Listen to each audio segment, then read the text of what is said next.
জুলাই সনদ নিয়ে যেসব কথাবার্তা হচ্ছে পত্রিকায় দেখছি, এখানে তো অনেক কিছু ব্যবস্থা আছে যেটা আমাদের বর্তমান সংবিধানের সাথে সম্পূর্ণ সাংঘর্ষিক।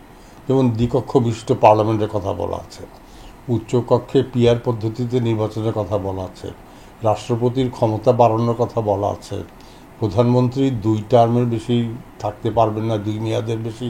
এই ধরনের অনেকগুলি কথা বলা আছে যেটা আমাদের বর্তমান সংবিধানের সাথে সম্পূর্ণ সাংঘর্ষিক।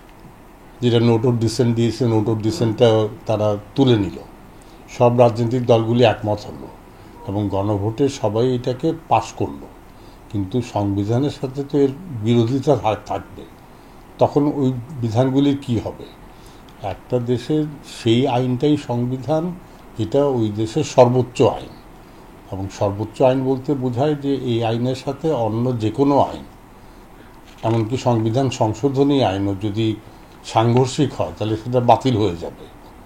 অতএব এই গণভোটে পাশ করে তাহলে বলতে হবে যে এটা সংবিধানের ঊর্ধ্বে।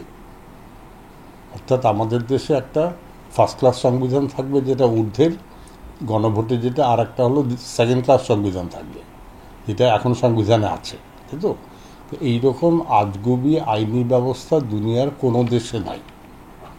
তো একটা হতে পারে, যেটা আমার কাছে স্পষ্ট, যে দুনিয়ায় কোথাও নাই বলে কি আমাদের হবে না? নিশ্চয়ই হবে।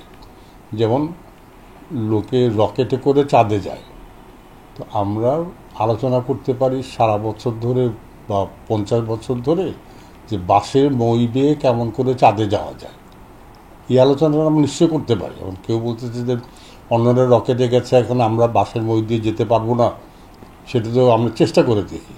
তো এইরকম চেষ্টা অনেক কিছু হচ্ছে, কিন্তু বাঁশের মই দিয়ে বোধহয় চাঁদে যাওয়া মানে হয়তো 100 বছর পরে চাঁদে যাওয়া যাবে, কিন্তু আমাদের যে আলোচনা হচ্ছে আমার দৃষ্টিতে এটা বাঁশের মই দিয়ে কেমন করে চাঁদে যাওয়া যায় সেই আলোচনা হচ্ছে। কারণ দুনিয়ার আইনি যতদূর জানি, আইনি ব্যবস্থায় এইরকম উদ্ভট জিনিস কিন্তু আমার কখনো নজরে পড়ে নাই।